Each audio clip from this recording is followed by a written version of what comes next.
Welcome back to the deep dive. Today we're looking at something that happens behind the scenes in medicine, something you'd probably never see, but it's absolutely vital for patient safety. It really is. We're talking about the immediate cleaning of endoscopes. Sometimes it's called bedside cleaning. That's right.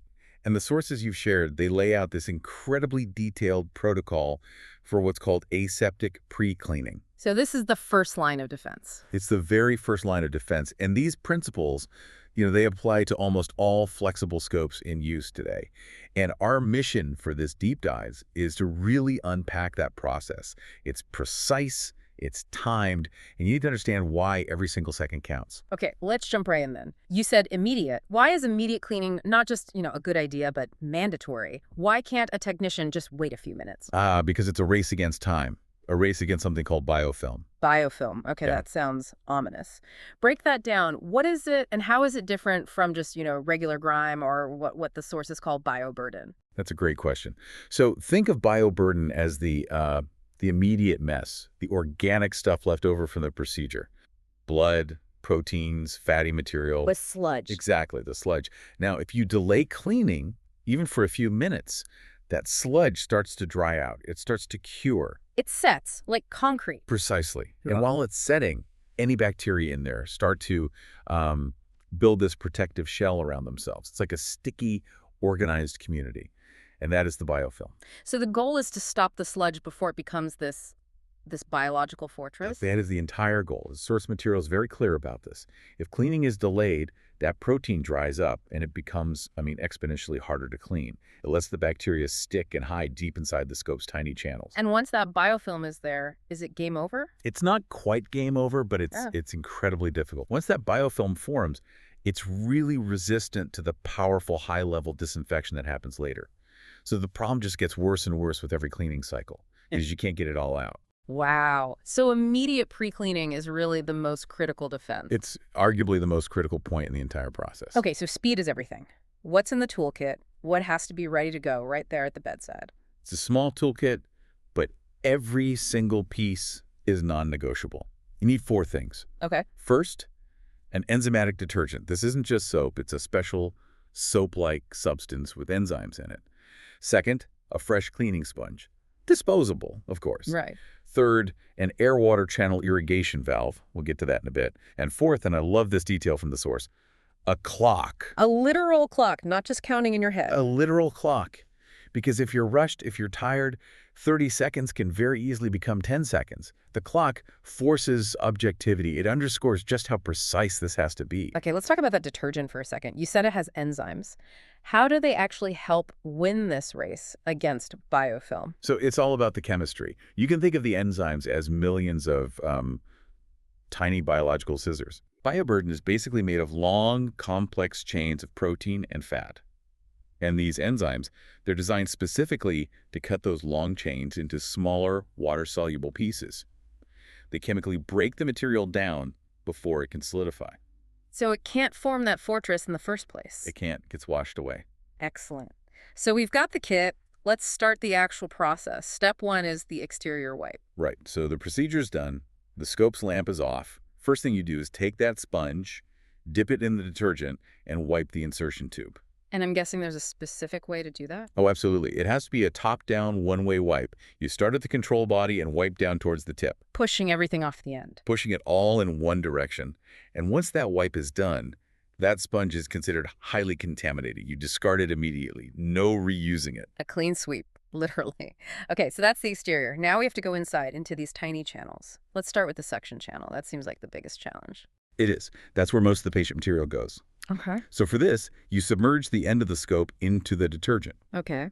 Then you press the suction button, and you suction continuously for at least 30 seconds. 30 continuous seconds, timed on that clock. Timed on that clock. It's a sustained pull of detergent through the entire channel. It flushes and uses those little enzyme scissors to break everything down at the same time. Now, the source mentions something specific about certain kinds of scopes, side viewing ones. For procedures like ERCP, what's different there? This is a great example of how the protocol has to adapt.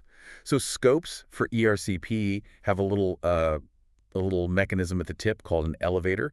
It helps guide instruments. But it also creates a hiding spot for germs. It creates a perfect biological hiding spot, a little crevice. Mm. Think of it like a door hinge. If you don't clean the hinge specifically, gunk just builds up in So there. how do you clean it? And to get around this, while you're doing that 30-second suction, the technician has to move that elevator up and down repeatedly. That movement flushes the detergent behind the mechanism and clears out any debris that's stuck back there. That detail really shows how high the stakes are. Okay, so suction channel is done. What's next? The air and water channel. Correct. Yeah. And this is another very specific timed process, a kind of 1-2 punch of liquid and air. Okay. First, you apply the special air-water channel irrigation valve. Then you press the button down to force water through the channel. And you do that for at least 30 seconds. Another 30-second timer. Another 30-second timer. And right after that, you switch. You take your finger off the button, and that allows air to blow through the channel for a very precise 10 seconds. 30 seconds of water, then 10 seconds of air. What's the air for? It's to start the drying process right away. You're pushing out any residual water, which could, harbor microbes or interfere with the next stages of disinfection. You want those channels as dry as possible, as fast as possible. Makes sense. Is that it for the flushing part? Almost. There's one last suction action. Whatever detergent is left in the basin, you suction that out, just to clear any large fluid volumes before you start taking things apart. And what about scopes that have that extra water jet connector? Good question. The protocol is really specific here. You do not disconnect it yet. Okay. You use that tubing to flush water and then air through that auxiliary line as well. The goal is to get everything flushed and dried before you start disassembly. It prevents moisture from getting trapped at the connection points. Okay, so we have now cleaned the outside and flushed all the inside channels. We've dealt with the immediate bioburden, but the job's not done. What's the protocol for disassembly and transport? Disassembly has to be systematic. You start by removing all the detachable parts. The suction valve, the air-water valve, the little cap on the biopsy port, all of those come off. And why is that so critical? Because if you leave them on, the next stage of cleaning, the big automated machine, can't reach the surfaces underneath them. You'd be leaving spots completely uncleaned. All the tubing comes off too, for the same reason. Everything disconnected. How do you put the scope in the transport container? I imagine you can't just stuff it in. No, definitely not. You coil it nicely, but you're careful not to overcoil it or put any sharp kinks in it. That could damage the delicate optics inside. And the little parts you took off? They all go into the container too. They have to travel with their specific scope. And then before the lid goes on comes the documentation, Ah, the paper trail. the accountability step. Hmm. The technician has to note the date and the exact time the pre-cleaning was finished. That starts the clock for the next stage and proves these critical first steps were done. Lid on, time documented. What about moving it? How do you get it from the procedure room to the cleaning room safely? This is all about preventing cross-contamination. So the tech removes their PPE, performs hand hygiene, and then they transport the sealed container. Clean hands on a sealed container. Exactly. They take it to the scope cleaning area, place it on the specific rack for soiled scopes, and this is another key step, remove their gloves before they exit that area. The level of detail here is just staggering. It really highlights the risks if things go wrong. So let's talk about that. What happens when corners are cut? This is really the most important question, isn't it? What happens when that biological time bomb is allowed to just tick?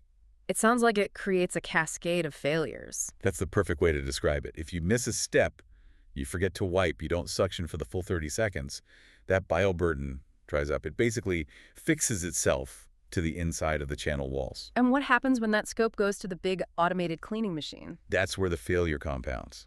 The heat and chemicals in that machine can actually bake that dried-on debris into the channel. It coagulates it. So the pre-cleaning failure actually sabotages the next, more powerful stage of disinfection. It actively sabotages it. And that lower microbial clearance, it directly leads to patient infection. I mean, we're not talking about a small risk. We're talking about serious, sometimes fatal, hospital-acquired infections. And it's not just a risk to the next patient. No, absolutely not. It's a risk to the cleaning staff, too. The technician who has to handle that improperly cleaned scope in the sink is being exposed to a much higher microbial load. So this protocol is as much about protecting staff as it is about protecting patients. So if you had to boil it all down, all these steps, what are the 3 absolute non-negotiable actions that have to happen? If a technician only remembers 3 words, they should be wipe, suction, flush. Wipe, suction, flush. Wipe the exterior, suction the channels with detergent, Flush the channels with water and air. If you do those three things immediately and precisely, you stop biofilm before it ever gets a chance to form.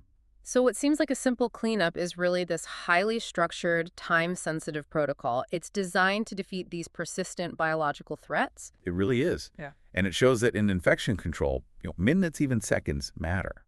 The principles we've discussed are all based on the manufacturer's instructions for use. It's standardized for a reason, to ensure that this minimum bar for safety is met every single time.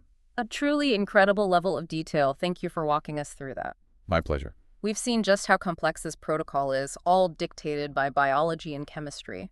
So here's a final thought for you to mull over. If scope channels could be made of some new material that actively repelled bioburden, maybe a self-cleaning polymer, how dramatically could we simplify, or maybe even eliminate, the pressure of those immediate 30-second and 10-second timing rules in the years ahead? Something to think about as materials science continues to meet medical necessity.